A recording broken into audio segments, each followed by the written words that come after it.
Ladies and gentlemen, esteemed members of Congress, and everyone gathered here today, I want to start by thanking the three of you. Thank you. It takes a lot of bravery to do what you're doing. We hear you. We see you. It means a lot for you to be here with us, and I know my sister would be incredibly proud. This is the moment she was fighting for and the moment that all survivors are fighting for, so thank you. My name is Sky Roberts, and I stand before you as the brother of Virginia Roberts Giuffre, a warrior, a mother, and a sister whose legacy will forever resonate in the hearts of those who understand the fight against injustice. Today, we find ourselves in a place of deep sorrow, shattered by the loss of our beloved sister.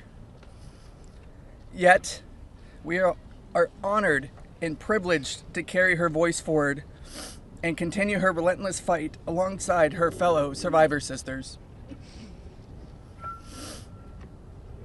Virginia's story is one that should have been filled with promise, but instead it became a harrowing tale of exploitation and survival. At just 16 years old, she took a job at Mar-a-Lago, believing she had secured a dream summer position. But that dream quickly morphed into a nightmare when Ghislaine Maxwell preyed upon her innocence. This isn't just the story of one girl, it's a story about the insidious nature of power and abuse, a dark chapter in our society that must be told. Virginia was no stranger to trauma. In her memoir, Nobody's Girl, she shares the painful truth that she had already suffered abuse at the hands of our father and a family friend. But what happened next was unfathomable. Epstein and Maxwell didn't just abuse her, they trafficked her to a network of the rich and powerful. Princes, prime ministers, politicians, financiers, and lawyers. These men committed unspeakable acts against her will, and against the will of countless survivors who stand united with us today. Virginia's strength was tested in many ways that most of us can hardly imagine. She was manipulated, coerced, and threatened, forced into complicity in her own devastation. She often spoke of psychological scars that ran deeper than the physical ones.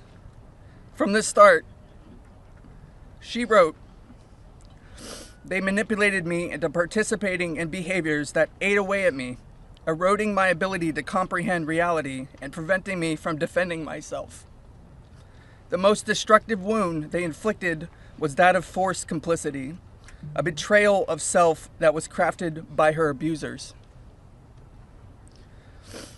But I stand here today to declare that their tactics of fear and intimidation did not work. Virginia's spirit could not be broken.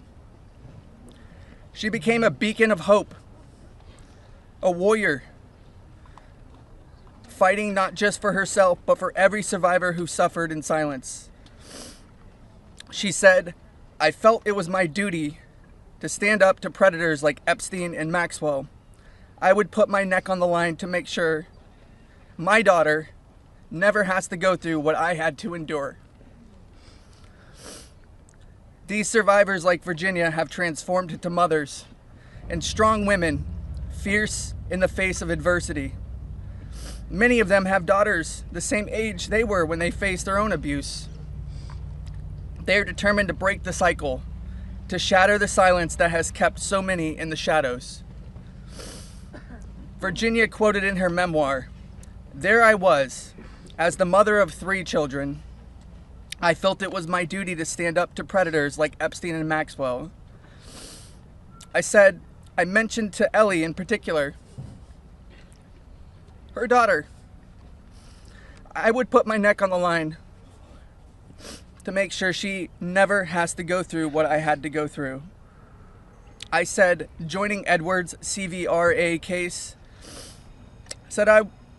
what I would want somebody to do for my daughter or sister and friend. In the end, I said I was just trying to do the right thing. That's what I felt like I'm doing, I said. I'm making a small dent in this big world we live in.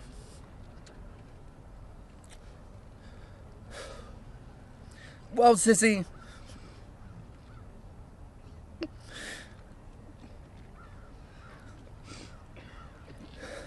you didn't just make a small dent.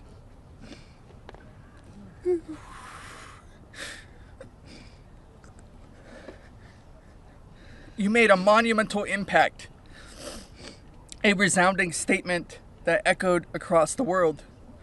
You built an unbreakable wall, a barrier that will protect future generations from the horrors of abuse. As we gather here today, I urge each of you, members of Congress, advocates, and all those who hear this message, to join us in this fight.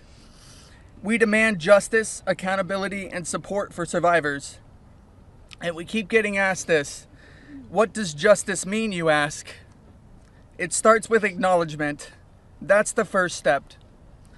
Acknowledge in the face of survivors that this happened and that this is true. Your vote carries that weight. My sister is not a political tool for you to use. These survivors are not political tools for you to use. These are real stories, real trauma, and it's time for you to stop just talking about it and act. Vote yes. Yeah.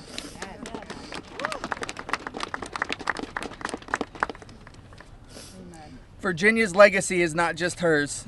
It belongs to all of us who stand against injustice. Together, we will ensure that the voices of survivors are heard, that the truth prevails, and that the horrors of the past are never repeated. Thank you. Thank you for listening, and thank you for standing with us. Together, we will not let Virginia's fight be in vain. Together, we will not let the predators win. Together, we will be the change this world desperately needs. Yeah. Thank you. It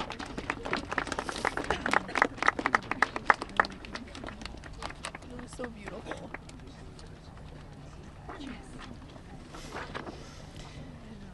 This is me when I met Jeffrey Epstein in 1991. I always share the date when I talk about my story because people rarely acknowledge how long this has actually been going on. And for too long, truth has been buried, survivors have been silenced, and powerful people have been protected. And today we stand in a moment that will decide whether our government still belongs to the American people or to those who prey on them. Because when mountains of evidence and decades of victim reports across 5 administrations still lead to sweetheart deals or no prosecution at all, this isn't just one case gone wrong. It's an institutional failure on a historic scale, and every member of Congress and this administration must answer for that failure. Millions of sexual abuse survivors know the pain of speaking up and watching the institutions that are meant to protect them look away. We're not alone in this. Epstein may be the headline, but the betrayal reaches every corner of our country. And if our justice system can collapse this completely for so long, then Congress cannot pretend that the system is working. Not for us, and not for the generations that will live with the consequences of what they choose now. One long overdue step towards repairing this damage is the Epstein Files Transparency Act. Because without transparency, there's no accountability. Without accountability, there is no justice. And without justice, democracy dies. Yes. So representatives, you have a choice to show millions of Americans whether you stand with us or with the powerful predators that are counting on your complicity. Thank you. Yeah. Good job.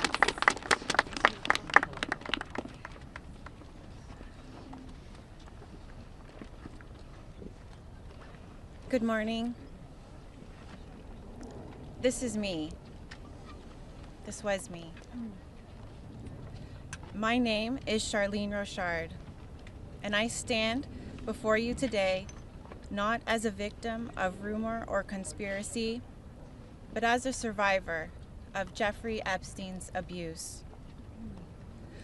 Far too long, survivors like me have been dismissed, silenced, or told that our pain was exaggerated or fabricated. Let me be clear. This is not a hoax. Yes, it's not. What we endured was real, and it has scarred lives across 5 presidential administrations. The truth has been buried in sealed files and hidden records for far too long. The Epstein Files Transparency Act is not just about survivors. It's about America itself. How can we keep America great if the principles the nation was founded on, that power belongs to the people, is not protected? No one, no matter how wealthy and well-connected, stands above the law. If we cannot face the truth, then we betray the very ideals that defines us as a country.